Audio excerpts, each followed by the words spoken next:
So, what's going on, guys? It has been a second. Been dealing with a lot of stuff, a lot of internal stuff that's not easy to talk about, let alone on a video, let alone for all the world to see.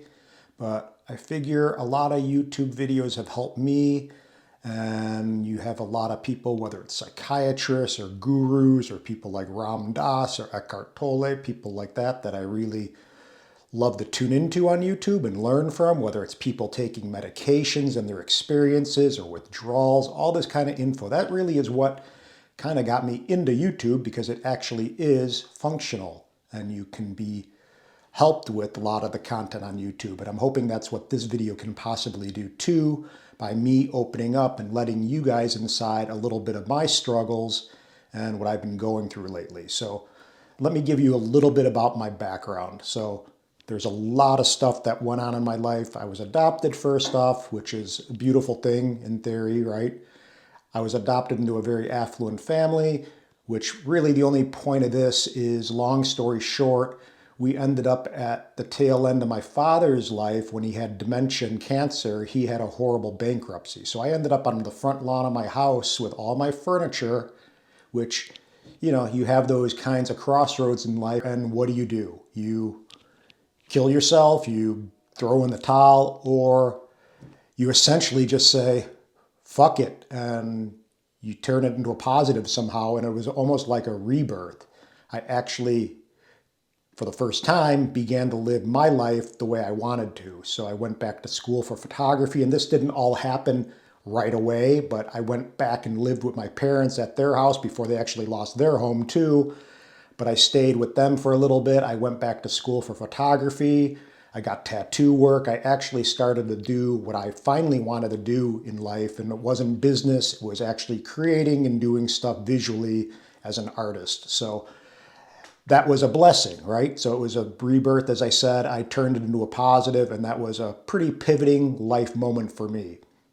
So my father, shortly after, got diagnosed or had dementia, really bad dementia and cancer, skin cancer. So I became his legal guardian and took care of him for his final days. Basically, it was about a 2 to 3 year journey with that.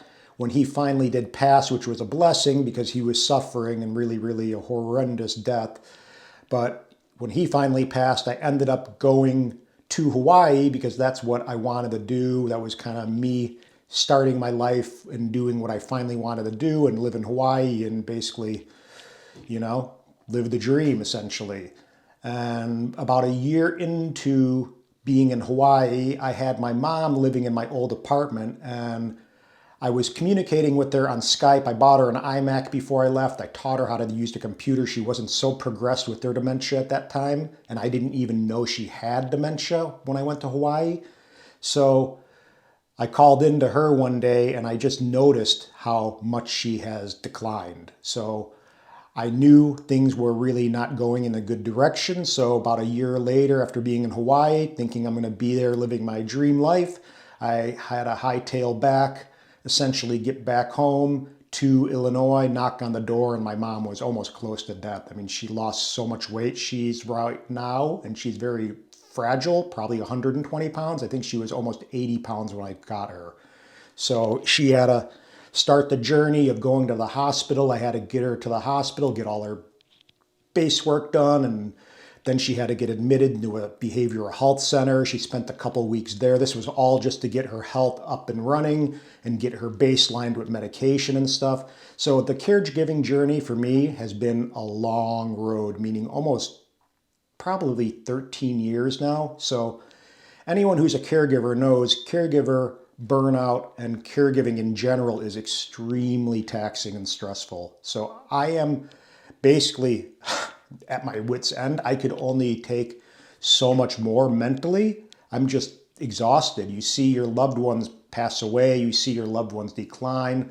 My mom's my everything. She's always been that one person in my life I could always call, I could always turn to. She would always answer the phone, never turn me away. Literally the only person in life that was ever there for me like that at that capacity. And now she's slowly slipping away in front of my eyes. And It's just very, very hard to watch. And been dealing with a lot of anxiety lately, and it's kind of new to me. And the depression thing, I probably always had depression or that depressed kind of state in my head space essentially for years, but it never truly got to me so badly as probably recently. And of course, the whole pandemic was hard. I think it's just a culmination of the pandemic, the Black Lives Matter, protests and all kinds of craziness in Chicago and just so much stress and tension in the world. And that's one of the main reasons I don't watch TV and I don't tune into the news, because I literally will have a nervous breakdown. I mean, I just can't take it. For me, I have to tune into nature. But recently, it's just gotten the best of me to the point where I literally almost checked myself into the ER because I was just debilitated. I can't even think straight from the stress. And some of you guys may know I recently got a hand tattoo, which I don't know if that was a good move for a multitude of reasons. Essentially, I was thinking about this tattoo for probably 2 years now. And you think, okay, my hand, that's something that I kind of wanted to do, would look cool, right? But I didn't take into consideration the trauma that this tattoo has, just physically getting it, the healing process, the actual adjustment period to getting used to your hand being tattooed, an entirely new look, a little bit more of an intense look to your tattoo sleeve. So I've had these arms done like this, but I maintained this clean look with my hands and my wrists so I could kind of go through life basically not tattooed and then be heavily tattooed when I wanted to be. So for me to go to my hand, it really kind of basically shocked me. And when I got done with the actual tattoo, we did like 4.5 hours. I almost went into shock because it was so traumatizing. My hand was like 3 times the size of it is now. It was really swollen and bloody and just really kind of traumatic. And I started to chatter and get shivers, and my teeth started to uncontrollably chatter. And we were supposed to still do touch up on the rest of my arm. And I just called it. I said, I can't do it. I mean, I literally came so close to just passing out. And it just was a pretty rough experience to begin with. It was kind of traumatic. And then again, you got the healing process. The hand heals really slowly. And it just looked really ugly. It's starting to finally clean up a little bit, but it's still a look that I'm not sure that I actually truly want. So that whole hand tattoo incident has been a trigger for me. And apparently it just tipped me off the edge because, of course, I just can't say disappear. It's a tattoo, right? I'd either have to laser it off or do something. So it's permanent, and I made a permanent decision that I'm not sure that I wanted. And maybe one day soon I'll love it. I'm not sure. But right now it's causing me a ton of stress, and it's just thrown me off the edge as far as my anxiety and my depression has been concerned. And just been having a really hard time even functioning. So, it may sound kind of goofy to some if they don't understand or haven't gone through it, but literally it's completely debilitating to the point where I've laid in bed all day. I can't even go to the grocery store. I'll go to the grocery store, for example, and I'll have to walk out just because I can't deal with it. I have, from my doctor, lorazepam. It's a pill to basically take the edge off your anxiety. It's not a cure-all, it's just a band-aid to the issue. So it's not going to cure anything. It's just going to make me feel a little bit better. And I was using those, not abusing them at all. I don't drink alcohol. I don't do drugs. I don't do anything really. So I live a really healthy lifestyle. I drink water. I don't drink, as I said, any kind of booze. I eat organic. I eat vegetables. I'm a vegetarian. So it's not like I'm not conscious about everything that I do. But at the same time, I just recently went to the doctor and I got prostate exam because I'm older. Which is always fun. So I got that. I had to get a checkup. I got urine work, blood work. Everything came back fine.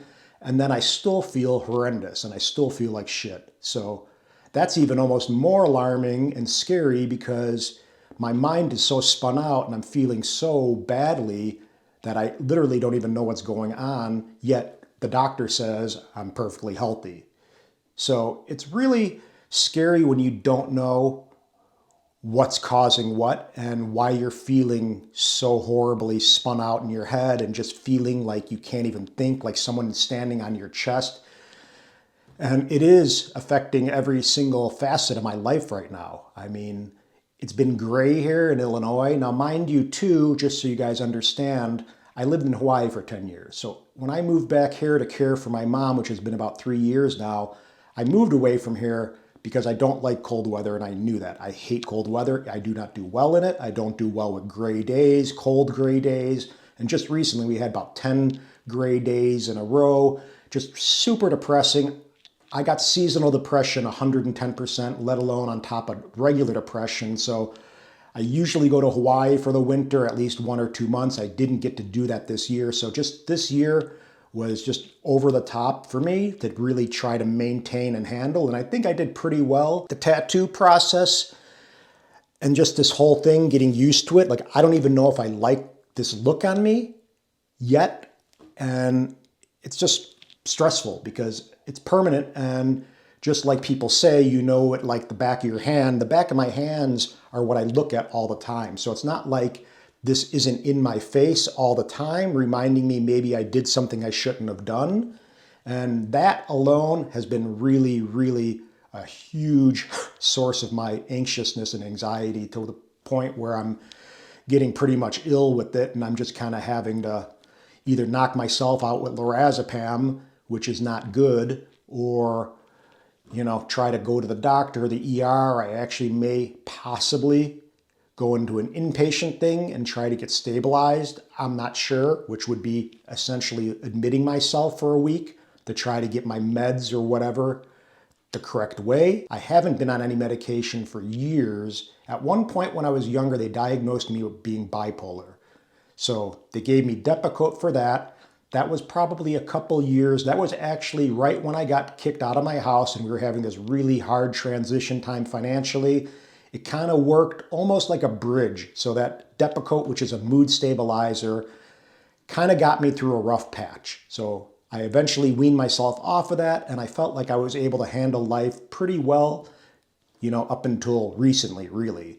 And I went to a psychiatrist. I've been going to a therapist every week for once a day, essentially just someone to talk to, a neutral party. So anyone who has any kind of stigma with therapy, it's really not that big of a deal. You're essentially just talking to someone neutral, as I said, who you can say anything you want and they can just give you some kind of advice or their input based on their experience. That's what they do for a living. They hear people's issues and problems. So it's a pretty minor thing, but they're not going to cure you. They're just going to help you. But with that being said, I went to a psychiatrist, and first off, it's very hard to even get into a psychiatrist. You have to wait months to go and get seen. So that's a really hard thing to deal with when you're trying to get help with something, because it's not easy to get seen by anyone. There's huge waiting lists. You call and you try to make an appointment, say, for a psychiatrist or therapy or whatever it may be, and they can say our next available appointment is like 6 months away. And it's like, well, you wonder why people take their own lives and do bad things, because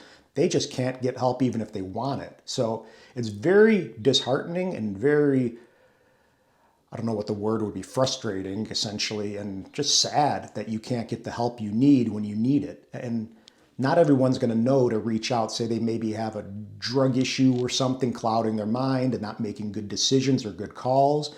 But fortunately, I know that I don't want to do anything bad, but I'm not going to say I've never had bad thoughts. And that's why I kind of went to the ER before, because I just don't like where my mind is going and I need help snipping that in the butt somehow. So I went to the psychiatrist. She gave me a prescription for Effectsor, which is venlafaxine, which is essentially an antidepressant that's supposed to help with anxiety. I went ahead and held off on that. So this would have been the first medication I've taken of any kind, synthetic-wise, other than maybe an antibiotic on occasion when I had strep throat a year ago or something. But I avoid all medications. I know there's a stigma with it, but at the same time, if you're really feeling in a horrendous state, I get it. We don't want to go to pharmaceuticals or any kind of medicine. We want to, do psychedelic mushrooms to cure our depression. We may want to try to do something that's homeopathic or try all these, chamomile teas, or I got stuff like this GABA that's supposed to help with depression and anxiety. Magnesium supposed to help out a little bit with anxiety. And I've tried these. I don't know if they work. I just got them yesterday. So this Effectsor I was reluctant to take because I didn't have good effects when I was trying to take medications that were prescribed to me. I tried a few like Zoloft and stuff like that, and literally within the first 2 days I felt super horrible. I had all kinds of side effects, dry mouth, nausea, felt really dizzy and just lightheaded, and I just didn't feel like I could commit to that. So I stopped. I told my doctor, and they gave me, when I went to the psychiatrist, as I said, she said Effectsor should be good. They gave me a low dose. It's like 37.5 milligrams. I think the lowest dose you can get on that is 25 milligrams. And I started on Monday. I took one pill in the morning. I said, screw it. I have to figure something out or have something to kind of give me a little bit of peace because I'm having a really hard time. There's no doubt about it, struggling, and that's not fun either. And the day before, I had sushi from Whole Foods, and I don't know if it's just some kind of synchronicity, bad timing, but for whatever it was worth, that day that I started that medication, I had really severe diarrhea. I was just wretched stomach. My stomach felt like someone had a vice grip on it, and I was in bed all day, went to bed at like 8 o'clock at night, just felt horrible, just really just not a fun day.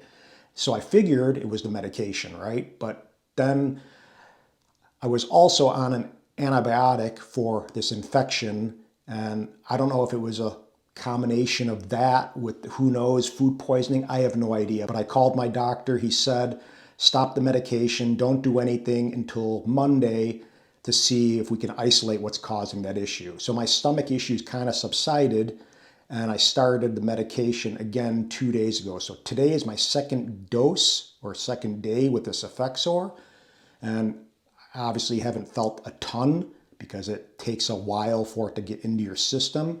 And this is a big thing for me, to actually go on any kind of medication, let alone talk about it openly like this on YouTube. That's totally not my norm because it's kind of a private thing and I don't think it needs to be public. But if this can help someone out who's in my same position, I'm gonna hopefully, share so it can give someone some peace of mind or knowing what to do or what not to do. I heard there's a bad withdrawal with this drug, but you know what? If I'm going on a low dose and I feel in a month or two it's not doing what it should do, or I'm feeling something that I don't really enjoy, I'm just going to wean off the way I'm supposed to and try again. But I at least have to give it a shot in my mind, just because I've been having such a difficult time struggling. And with my tattoo thing, the thing that you have to understand, you fixate on stuff. So I'm obsessing on my tattoo, which is not healthy, meaning I'm like lasering in on the fact that I got this tattoo, that I messed up, that I should never got it, blah, blah, blah. And it just really is just killing me. I mean, you may not understand that, but believe me, I've been sleepless nights, just having a really hard time knowing that maybe I ruined my look that was really great and I just shouldn't have gone there, and I did, and now it's too late. And maybe what do I have to do? Laser it off and then cover it up, or go through this whole thing that I shouldn't have even have gotten into by opening up this big can of worms. And you don't know until you know. So maybe I'll grow into it, and this is what it looks like so far. It's not done, so it's not even fully healed. So I still have to, every tattoo you get that's big and kind of changing your life, like a sleeve or some big piece, it takes a while to adjust to. So I'm going to see, my next appointment is in June, the end of June. So if I don't feel this tattoo by then, I don't know, maybe I'll talk to my tattoo artist about just lasering it off and doing something a little bit more subtle and call it a day. But I don't know. I'm hoping that I do kind of gravitate to it. And then once we add color to it and kind of get rid of the more like green, yellow, and go into prettier colors like magentas and purples and whites and just lighter, kind of prettier, happier colors, that it will be the tattoo that I wanted it to be. But just giving you a little glimpse into why I've been having really, really bad anxiety. So again, caregiving is a huge source of stress in anyone's life as a caregiver. That has been, it's just tough. I got to deal with my mom saying, I want to kill myself. I want to die every day. She has really depressed, demented thoughts because of her disease.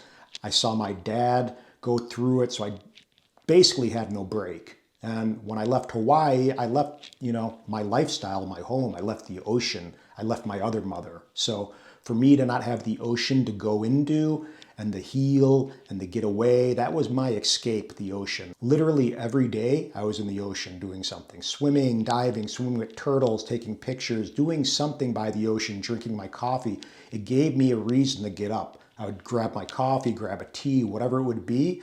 I enjoyed that whole morning routine. There was always something to photograph. It was colorful, happy. And here, it's just not that. I have no ocean, I have no water, I have no escape essentially for me other than maybe going for a walk or a bike ride, but you can't even do that when it's gray and 30 degrees essentially. At least I don't want to, and I'm not motivated to do it. So you don't create as much because you're basically trapped inside. So it may sound like a lot, and I know it is, but that's kind of been my battle lately. And even when I went to the grocery store yesterday, I actually reached out to one of these helplines because I was so desperate. A couple days ago, I don't know what it was, but it all kind of came to a head.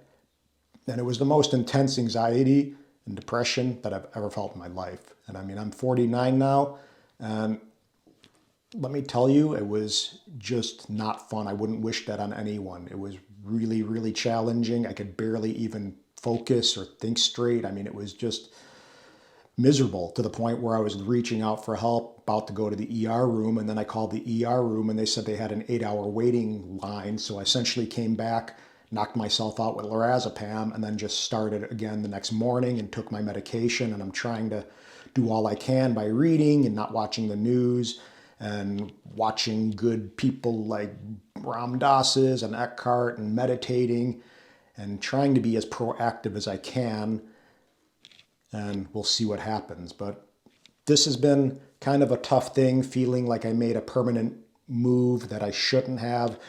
It's just one of those things. I think with my tattoo, for me, I just don't know if I like this look as much as I thought I would, and I can't do anything about it. So it definitely has been the trigger that put me over the edge. I didn't take everything into consideration with this tattoo process. I just said, yeah, let's rock and roll and do it. But I didn't take into consideration the trauma, the long healing period, the long adjustment period, the different look, the different way I'm going to be perceived, the different way it's going to change the intensity of my other arm with the sleeve because it's extended now to my knuckles. So just the whole thing, I should have thought out more thoroughly, and that may be part of me making semi-impulsive decisions based on my mental instability lately. But that's me being brutally honest, guys. And all I can say is I need your love and good vibes because it's been very challenging, and I'm hoping this helps someone. If you do have a really hard time, of course, reach out to friends. I don't have a lot of friends here, which is pretty not cool because I just don't. My friends are mainly in Hawaii, and my friends were basically all the people that I would go to the ocean with and surf with and go shoot waves with and all that kind of stuff. So here, I just don't have a big pool of people. I don't have any family other than my mom who has dementia, and I can only talk so much with her because, of course, she's got dementia. So that's about it, man. All I can say is aloha, thank you, and yeah, wish me luck. And if anyone does have any kind of issue that's really life-threatening, of course, call 911. There's different resources out there where you can talk to. I can put a link in the description below. They weren't like life-changing, but they can help give you at least some guidance and some resources. And again, if you do really have suicidal thoughts or something really bad, go and call 911, go to your local ER. You can ask to get admitted because you're having mental health issues, and they probably will admit you and give you the help that you need. So it's very challenging to find the help when you're looking for it, and when you're not in a good place, it's even that much harder, of course. So again, I'm letting you guys know that if you are in that position ever, 911 is always going to be somewhat safe and fast, or go to your ER and just let them know that you're not feeling good mentally and you need to be admitted because you just don't know what's going on and you want to be looked at. And that way, at least if you go to the ER, from what I was advised too, is that they can look at your actual physical health too and do lab work and everything. So that's it, guys. Wish me some luck. Send me some good vibes. And anyone out there who's suffering in silence, know you're not alone, because it is very challenging, and anxiety and depression and mental illness is a very real thing. And I'm just hoping to bring a little bit of awareness and light to the subject matter, and know that it's all right to talk about, because that's the only way you're going to get heard and healed. So that's it, guys. Peace.